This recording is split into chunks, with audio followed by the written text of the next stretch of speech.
السلام علیکم، بسم اللہ الرحمن الرحیم، نحمدہ و نصلی علی رسول الکریم۔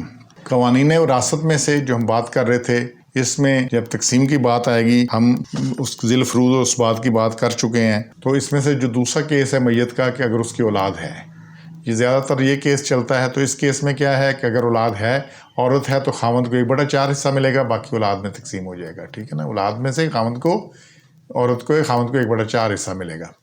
اب اگر اولاد ہے اور مرد کی میت ہے تو اس کے پھر 3 کیس ہیں کہ بیوی کو 1/8 ملے گا، یہ تو مدہ مل جائے گا، ٹھیک ہے نا۔ عورت کے کیس میں مرد کو 1/4 ملے گا، چوتھا حصہ، اور لیکن مرد کے کیس میں بیوی کو 8واں حصہ ملے گا اگر اولاد ہے۔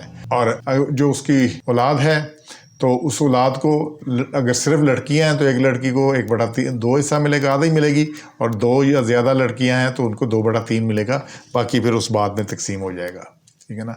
اور لڑکے اور لڑکیاں ہیں تو پھر لڑکیوں اور لڑکوں کو جمع کر کے 1 اور 2 کی ریشو سے تقسیم ہوگا۔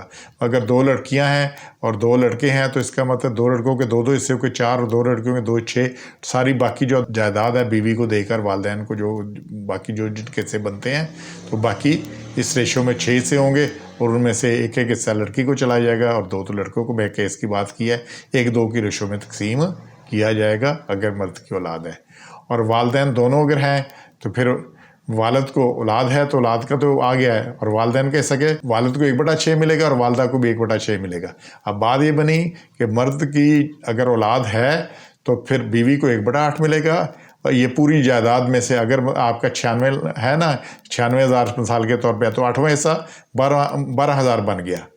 12,000 بیوی کو مل جائے گا، 1/6 16,000 والد کو ملے گا، 16,000 ملے گا والدہ کو، تو 16,000 32 یہ نکل گیا، اور 12 وہ نکل 44 یہ نکل گیا۔ باقی جو بچہ ہے وہ پھر اولاد میں لڑکے اور لڑکیوں میں 1/2 کی ریشو میں سے تقسیم ہوگا، اور صرف لڑکیاں ہیں تو پھر اس کا باقی کا 2/3 ان کو ملے گا، ایک ہے تو آدھا ملے گا، زیادہ ہے 2/3 ملے گا، تو پھر باقی اس بعد میں چلا جائے گا۔ سبحان ربک رب العزۃ عما یصفون، وسلام علی المرسلین، الحمد للہ رب العالمین۔